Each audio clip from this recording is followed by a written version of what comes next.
Hello everyone, welcome back to the kitchen table. Today on the kitchen table, I'm going to have a look at a little something that I've bought off eBay. And no, it's not a headlamp for your Phantom, but it's something that I thought was a potentially a neat little solution to a little problem that some people might have. So we're going to have a look at this and some pros and cons. Before we do that though, it's the kitchen table. We must always have a beverage when we're discussing our drones, of course. As you know, I've been going through a bit of an early morning recording stage, so we're on the coffee most times. It's the home roasted Monsoon Malabar, and it makes a great cup. So I recommend Monsoon Malabar. If you've not tried it, go and get some. Cheers. So one of the little tasks that I used to find awkward was with the smart batteries on the Phantom.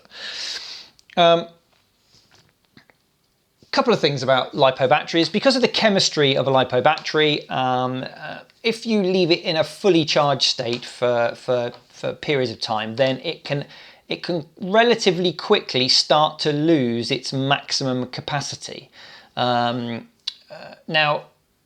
that's why, of course, batteries, when they arrive in what's called the storage state, or with a storage charge, which is somewhere between the 40 to 50% mark in terms of Phantoms. Why, whenever you buy a new one, it's always got the two lights lit.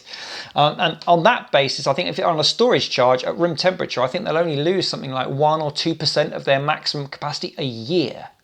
So that's a good thing to do. And I like to really minimize the amount of time my batteries stay at full charge if I'm not going to use them, because these are expensive. I can't just go out and buy a $20 generic own brand LiPo to replace these. So I like to look after this asset. And so if I charge it up to full, ready for a fly, it's not going to work out weather-wise, and then I know that I'm not going to get out for more than, say, 2 or 3 days. I like to put these on a storage charge just to protect them.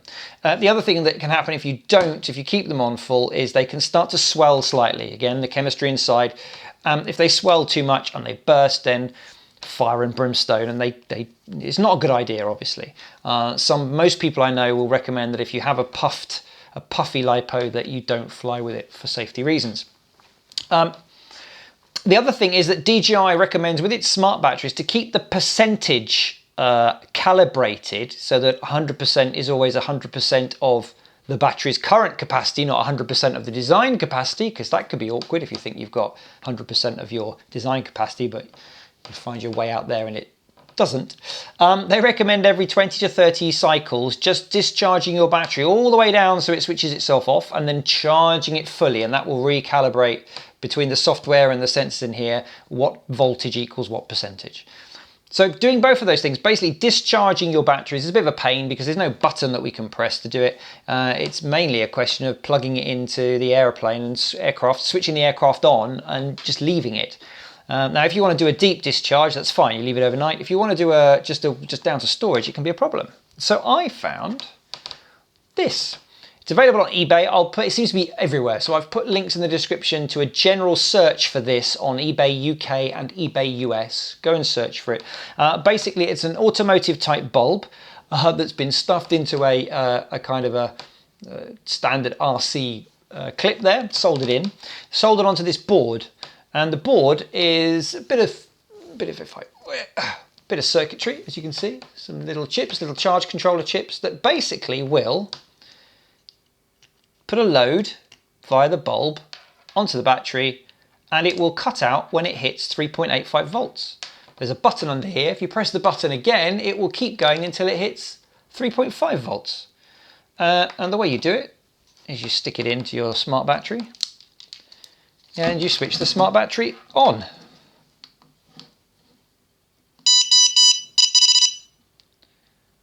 And it beeps. And immediately the bulb went out. Why? Because this one has already been discharged. If we put it onto this is a Phantom 3 battery, by the way, that is not, and you can see there we've got pretty full, there we go, where are we flashing there? So we've got still most of that pack in there. Let's switch this one on. Wow, white balance.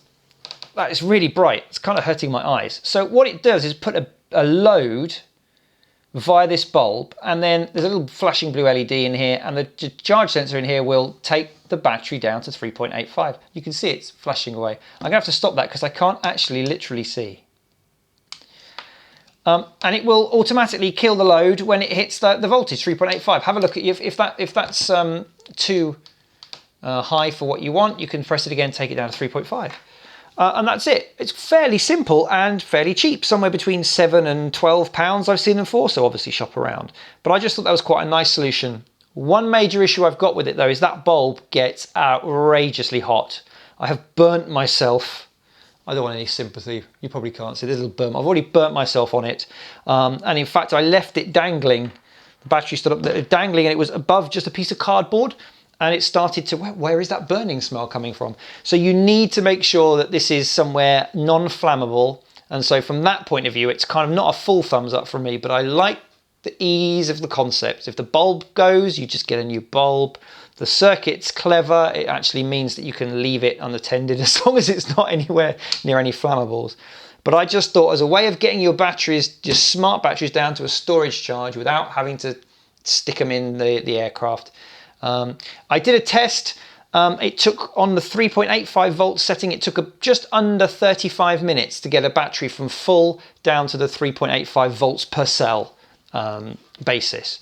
So there's no wonder this gets hot. It does pull out a fair load. It's a Philips bulb, 12 volts, 35 watts. So yeah, just a quick look at that one. I like it. I think I'm going to use it. I'm just going to make sure that it's somewhere, as I say, away from any sources of ignition when I do. And I might even maybe just put some sort of cap on the end there, something that's not going to melt. Have a look on what you think. Links to eBay below. Just I thought a nice, clever little device. Simple, does what it says on the tin. There we go. Thanks very much indeed for watching. And I'll see you again soon back on the kitchen table. Until then, cheers.